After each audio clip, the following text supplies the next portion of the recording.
Is it better than Black Ops 7? I'm having a lot more fun on this game than I was on Black Ops 7. I mean, Black Ops 7 was in beta, man, so we can't be too hard on it, but I don't know, man. Call of Duty's been the same old for a long time. Rick, you know this ain't fun. Stop pretending. Gotcha, bro. Brother, I'm telling you, if it was I wouldn't be playing it. Is the game BO7? I don't think BO7 was. I think the biggest thing was the we were talking about. I enjoy both games. Straight up. For nearly 2 decades, Call of Duty sat on the throne like it was welded there. Every fall, a new COD dropped, the servers filled, and every other shooter quietly stepped aside. It wasn't a question of if it would dominate, only how much. But this year, something cracked. When Battlefield 6 dropped, the entire FPS world felt the shockwave. Out of nowhere, a series everyone had written off after 2042's disaster suddenly roared back to life. And for the first time in years, COD flinched. Steam charts exploded. PlayStation pre-orders flipped overnight. And the most unbelievable part? Battlefield 6 wasn't just competing, it was winning. This isn't a story about one game beating another. It's about how an entire genre just woke up. Players have been begging for something fresh, and Battlefield 6 answered like a thunderclap. So, how did a franchise that nearly buried itself pull off the biggest FPS comeback of the decade? And why is Activision suddenly acting like a company that smells smoke? Let's rewind the tape and see how the king lost his crown. Gunplay, super clean. Maps are awesome. I'm really bad at flying everything. I gotta fix that, man. Any Battlefield nerds, please, man, help me out. I need help. I'm begging you. I gotta learn how to be sufficient in the helicopter, man. Outside of that, I think that this game has legs.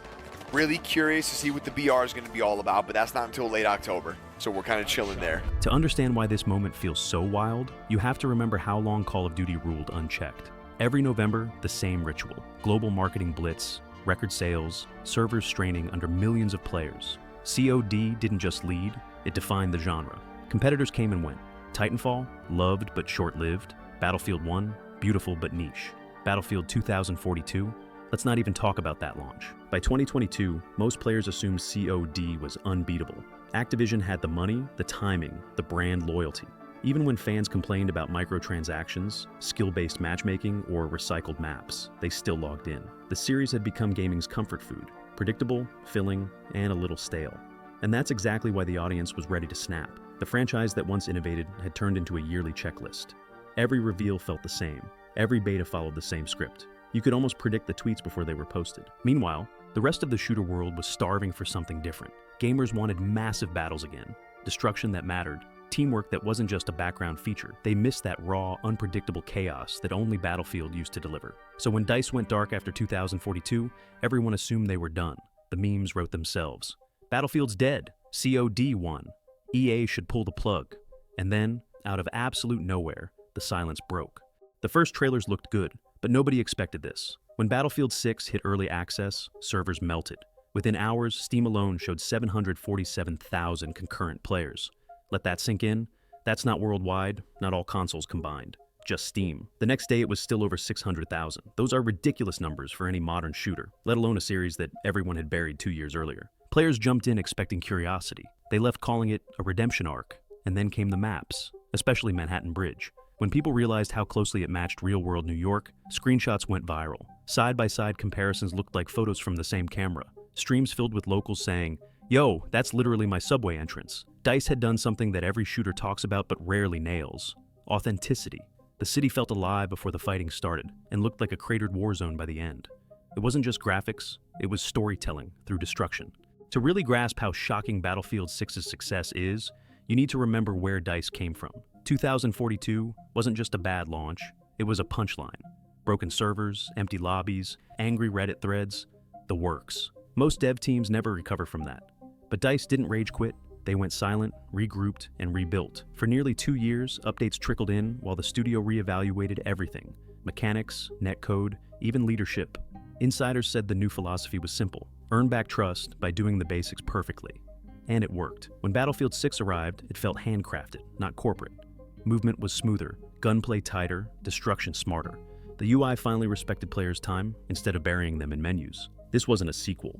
It was an apology letter that turned into a victory lap. And right around the time fans were realizing that DICE had actually pulled it off, Activision started sweating. because Call of Duty wasn't ready for a fight. They were in beta season for Black Ops 6, coasting on brand power, until Battlefield's launch dropped like an orbital strike. Suddenly, Activision made a desperate move nobody saw coming. They made Black Ops 6 free to play the day Battlefield released. Think about that. A multi-billion-dollar franchise giving away access just to keep eyes on their game. That's not confidence, that's panic. And the panic didn't stop there. Emergency patches, marketing shifts, new, no skill-based matchmaking headlines, all scrambling to steal attention back. For the first time in 20 years, Call of Duty looked over its shoulder. I do think that they did a pretty good job with that Call of Duty, but with that being said, I'm a lot more excited to play this than I was Call of Duty. So I'm just excited for something new, man. You know, I think it's time. I think it's a great time. So that's where I'm at right now, in my mind, in my heart. You know, I want Call of Duty to succeed. I don't want it to fail. I want the BR to do well. You know, I just don't know if it's going to, you guys. I can't believe that they. I know I sound like a broken record, but I cannot believe that they announced. Like, this game came out, right, today, and then the Battle Royale for Battlefield's coming out in late October. Nice. Call of Duty Beta comes out, COD comes out late November, but the BR, with all the announcements, doesn't come out till April, May? I just think that's so crazy to me. That's wild. All right. I'm using a gun right now that was given to me because I bought the deluxe part of the game, and that gun is ridiculously OP. So I see why they did that. That gun shit. Good thing, man. Aim assist feels pretty good.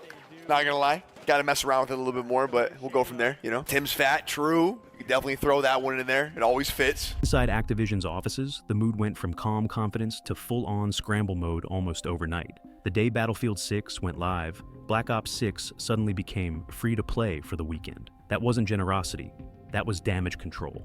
You could feel the shock ripple across social media. COD influencers started tweeting things like, "Anyone else notice the timing of this?" Players saw through it immediately. Activision wasn't celebrating, they were reacting. See, for years, they didn't have to react to anything. Every other FPS release was just background noise. But Battlefield 6 wasn't background noise, it was thunder. The timing made it worse. Battlefield's launch wasn't just strong, it was flawless. DICE's servers stayed solid. The game actually worked on day one, and reviews rolled in, praising the return of classic Battlefield energy. Meanwhile, COD's beta was catching criticism for bugs, lag, and deja vu. So, when Battlefield's numbers started climbing, 747,000 concurrent on Steam, #1 on PlayStation charts, Activision's executives probably realized something they hadn't felt in over a decade. Vulnerability. And when you've been king for that long, vulnerability hits like a headshot. They rushed out promotional tweets, new cosmetic bundles, even temporary double XP weekends just to hold attention. But nothing could hide the truth. Battlefield wasn't just back, it was pulling players away. This was the first real dent in COD's armor in years. And that's when people started using a word nobody had dared to use since the early 2000s, competition. Because for the first time in a generation, COD wasn't the only shooter that mattered.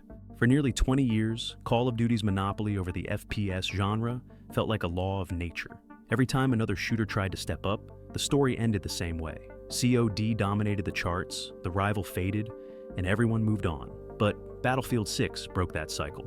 On Steam's global sales list, it wasn't just sitting near the top. It was the top, #1, above every indie darling, every RPG, and yes, far above Black Ops 7, which hovered down at number 40-something. PlayStation told the same story. For weeks, Battlefield sat at the top of the pre-order list. COD only passed it for one single reason. Battlefield launched. That's it. That was the first time Call of Duty had to wait for another shooter's release just to climb back up. It was like watching a race where the favorite car blows its engine on lap 1 and the underdog just keeps going. And here's what made it even better. The community loved it. Gamers who hadn't touched Battlefield since 3 or 4 were coming back. Streamers who'd built their brands on Warzone were testing the waters again. The energy online wasn't just Battlefield is good again. It was, holy crap, COD might actually have to try. This wasn't about destroying Call of Duty, it was about balance returning to the genre. Because when one game controls the market for too long, creativity dies. Features get recycled, passion fades, and innovation becomes too risky. Battlefield 6 proved that risk pays off, and in doing so, it lit a fire under the entire FPS industry. Now, every studio, from Ubisoft to Bungie, is watching closely. The message is clear. You can't sleepwalk through development anymore. Players have options again. And that, right there, is the best thing to happen to shooters in years. Call of Duty's in such a weird place where, well, gaming in general. You know, obviously it's a weird dynamic because I'm a streamer and I play video games for a living. and I rely on people's interest in those games to make that living. So I guess my perspective is probably skewed a little bit. Not from, I think, what my opinions are on those games, but you guys are probably, I mean, even like subconsciously, maybe my desire to defend games is motivated and charged without me realizing it, that I want people to like the game as much as I do so that I can benefit from it monetarily, but I don't think that's actually it. I'm excited for Battlefield 6. Look at that corner! I just ran for a year and died to the first guy I saw. Not only is there tanks, but they're also playing like really well. They're playing far away. Yo, you guys have a custom AR that you have if you bought that $100 thing, and it's insane, by the way. But he tried jump shotting. I did, no cap. I forgot how much like bounce and bloom you, like how much your gun bounces when you try to jump shot. Which I'm not really with it. It's kind of, because jump shotting is just kind of like a universal FPS thing, I feel like. No, it's not. Oh, okay. It's just a Call of Duty thing. My fault. The crazy part? DICE didn't win this fight with flashy gimmicks or celebrity marketing. They won it with craftsmanship. Take Manhattan Bridge. The attention to detail is absurd. Real-world landmarks, exact lighting angles, reflections that actually match the skyline. When people started posting real photos next to the in-game footage, it was uncanny. New Yorkers in chat were saying, "Bro, that's literally my block." You can almost smell the city, the concrete, the wet asphalt after a rainstorm, the subway steam. It's all there. And when the match starts tearing the place apart, it hits you.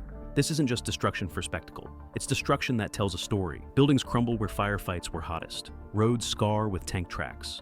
By the end of a round, the map feels alive, like it remembers what just happened. That's what separates DICE from the pack. They care about the atmosphere. You don't just play their maps, you feel them. It's no wonder fans fell in love again. After years of sterile, copy-paste environments, finally, a game that makes chaos beautiful. But the realism wasn't the only reason people stayed.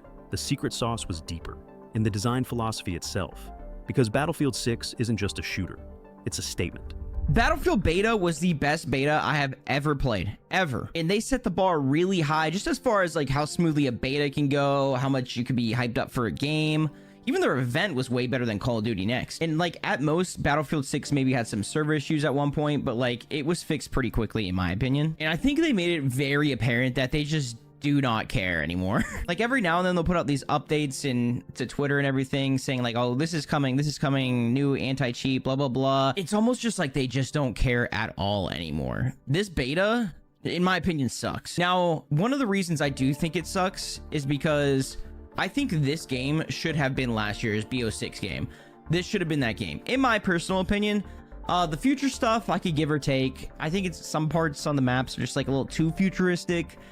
I think there's a fine line where I'd like really like a modern game and then like maybe some futuristic things in it. I think that would be a good mix. Are you kidding me? Watch how fast he's killing these guys. You can't go through there. Bro! Yeah, I'll get you 3. There we go. All right, we're back. What are we playing, man? Seriously. Yeah, hey, bro, what are they doing? Oh, yep, Sim's using the sniper. Watch this. What the f? What the f? Oh my god, that scared the fuck out of me. Look at the way he's holding the character. They're playing Fiend. Caught his back. DICE finally understood that more doesn't always mean better. Instead of chasing gimmicks, they focused on fundamentals. Tighter gunplay, cleaner movement, destruction that feels earned, vehicles that handle like they actually belong on the battlefield. And maybe most importantly, they built the game only for modern hardware. No last-gen drag, no technical compromises. When you play it, you can feel the optimization. Frames are stable, hit detection is crisp, and explosions don't tank your performance. It's like DICE finally dropped the weight they'd been carrying for a decade. Meanwhile, Call of Duty is still trying to stretch itself across every console, every platform, every player type, and it's starting to show. The difference in focus is night and day. Battlefield 6 feels bold, confident, unapologetically next-gen. And that decision, to stop trying to please everyone, is exactly what made it great again. Because for years, shooters have been afraid to make hard choices. Developers wanted accessibility, not authenticity. But Battlefield 6 reminded everyone that there's power in committing to a vision. And that commitment is paying off. This literally is the death of Call of Duty. Battlefield 6 is going to come in and curb stomp Call of Duty this year. This is looking at this game, it's exactly the same as Black Ops 6 besides the text and the UI. Prestige it. That type of that is a legendary, especially with the current prestige we have for our regular levels. Was that in a certain game before? It was, I know it was in BO2, BO3. Yeah, that's the last one. So basically what it does is you unlock camos through prestige and the weapons. See, now That's different. What are we doing, dude? Stop the acting, boys. It's all. We lost speed. What is happening? Oh no. Oh no. Having fun? Oh no, bro. Absolutely not. It's getting even worse. It's so bad. It is so bad right now.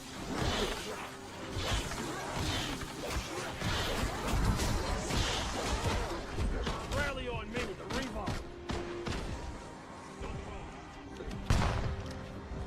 Yo, pick me up. You could feel the shift happen in real time. Battlefield 6 wasn't just played, it was celebrated. Clips flooded Twitter, YouTube Shorts, and TikTok. Every explosion, every crumbling skyscraper, every moment of chaos got shared like a badge of honor. Streamers who'd sworn they'd never touch Battlefield again were suddenly posting highlight reels with titles like COD could never. For the first time in years, the community wasn't divided. It was energized. It didn't matter if you were a COD loyalist or a Battlefield vet. Everyone agreed this was good for gaming. Even rival devs took notice. Quiet retweets from industry veterans, nods of respect from other studios. It felt like the genre was being revived by pure competition. This wasn't just a launch, it was a cultural reset. Battlefield reminded players what it feels like to care about a shooter again. And the best part? You could sense the ripple effect starting immediately. What's happening right now is bigger than 2 games fighting for bragging rights. Battlefield's comeback has forced every studio to wake up. We're entering an era where shooters can't coast on name recognition anymore. Players demand polish, identity, and ambition. They want worlds that evolve, not yearly reskins. DICE proved that risk can pay off, and if they can keep delivering updates, maps, and events at this pace, they might just inspire a wave of creative competition across the board. Call of Duty will answer. It has to. And that's the beauty of it. When 2 giants fight, players win. So whether you're dropping into Battlefield 6, waiting for Arc Raiders, or watching GTA 6 rewrite open-world chaos, just know, this is the start of something big. The FPS genre isn't dying, it's being reborn. Battlefield 6 didn't just beat the odds, it reset them. From a broken reputation to industry leader, it reminded everyone that innovation still matters. Competition is back, creativity is back. And the best part? We all get to watch it unfold. So, if you believe gaming's better when developers have to fight for your attention, hit that like button. You're not just supporting a video, you're voting for a future where games earn your time again. I'll see you on the battlefield.